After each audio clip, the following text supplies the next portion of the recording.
Welcome to Engineer Training. Here you'll be taken through the operation of a classic electromotive division F7 diesel-electric locomotive. During this brief introduction, we will go through the critical locomotive controls and freight operations. When you're ready, climb aboard to get started.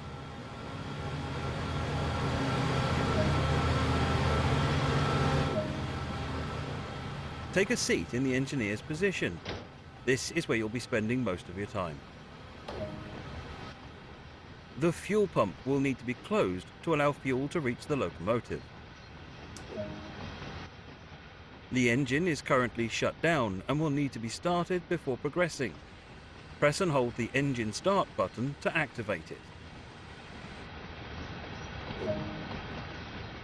The isolation valve is currently in the start position. Use the indicated control to set the isolation valve to the run position. The rotair valve allows the operator to set the brake mode to match the required operation of the locomotive. For the lead locomotive of a long train, use the freight setting. For the lead locomotive of a shorter train, use the passenger setting. If the locomotive is a trailing locomotive, use the appropriate freight or passenger lap setting. If running as a light locomotive, the passenger setting is recommended for rapid brake response. The reverser determines the direction of travel. The transition lever is used to control the flow of the electrical current to the traction motors, which is set based on the movement the locomotive is currently performing. As we are performing switching duties around a yard, we will need to set the control to series parallel shunt. Do this now by using the indicated lever. The unit selector is used by the engineer to specify how many locomotives are in the current lash-up. Use the indicated lever to set the number of locomotives in this formation. The generator field switch will need to be set.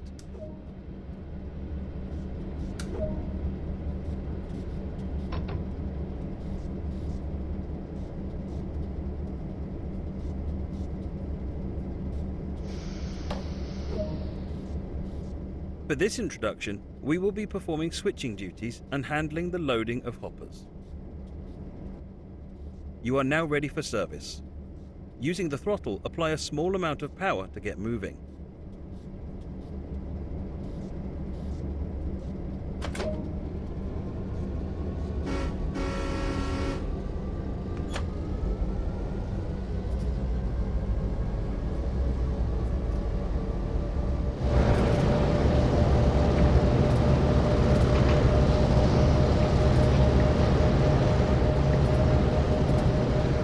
Coasting is a method used to efficiently maintain speed.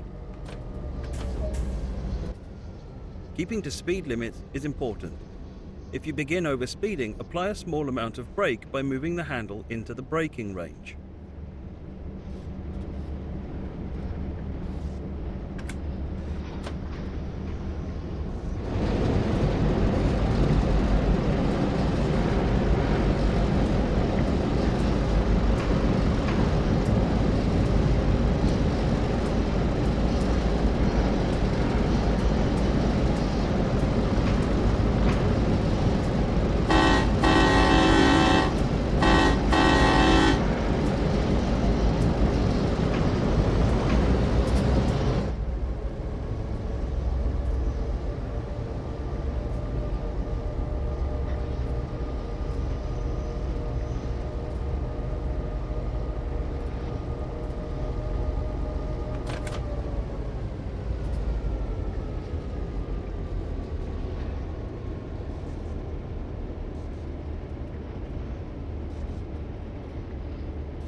This yard features both manual and automatic switches.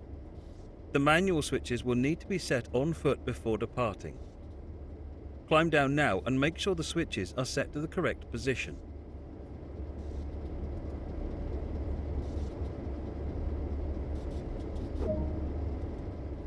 The hoppers are in front of us.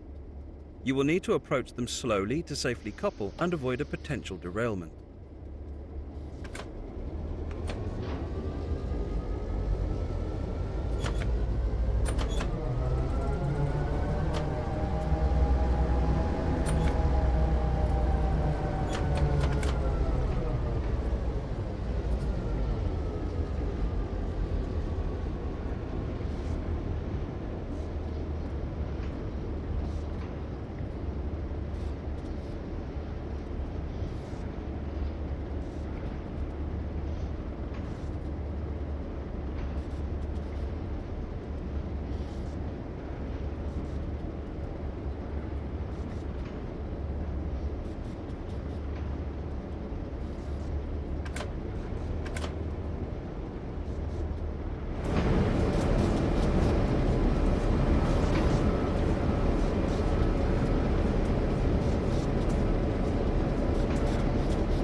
With the hoppers successfully coupled, your next task is to bring the cut of cars over to the tipple to begin the loading process. When loading hoppers, you need to keep to a slow and controlled speed to allow the loader to correctly and safely load the hoppers. Apply a small amount of power to start moving and then adjust the throttle back to the idle position once you're traveling at no more than 3 miles per hour.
Nice job, the hoppers are now loaded.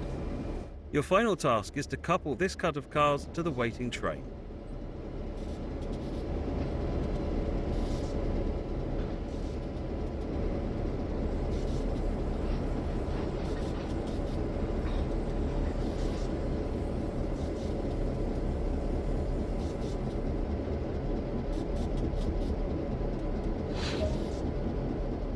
You will need to contact the dispatcher before you can leave the yard.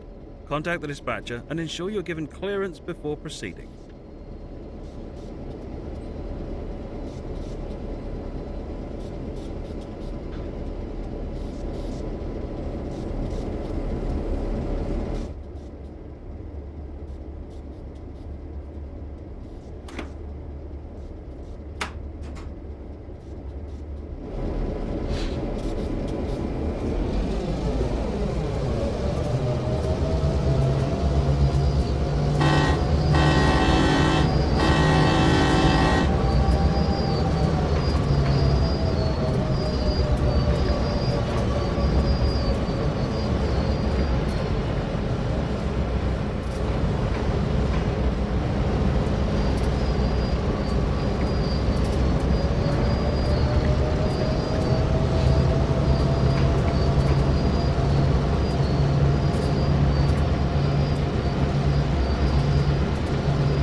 With the hoppers now coupled, you can uncouple the locomotive from the train. Use the cut bar on the rear hopper to uncouple the hoppers from this locomotive.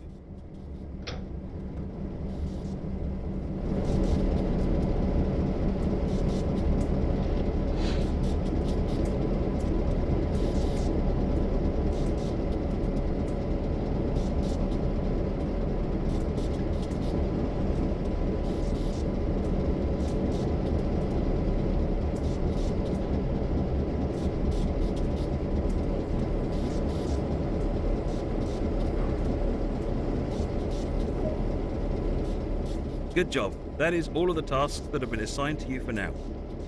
Bring the locomotive back to the yard for use later in the day.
Good work.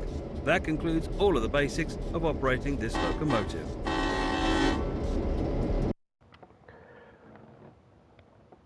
Well, there we go with the F7 introduction for the Clinchfield Railroad for Train Sim World 2. This introduction has been done on the PS4 version via the PS5, but I can tell you that this introduction is exactly the same on PC and Xbox One as well. And don't forget, you can play on the console versions of the game on the next-gen consoles to experience double the frame rate, just like I've been doing here. I've been playing on the PS5 and giving you double the frame rate and giving you the faster loading times. And that's what it does on the next-gen console, so it's definitely worth playing on the next-gen consoles if you play it on console. Like and subscribe to our YouTube channel, turn that notification bell on, and like us at Facebook and follow us at Twitter. We'll see you on our next introduction. Links are on the screen now for the other two Clinchfield Railroad introductions.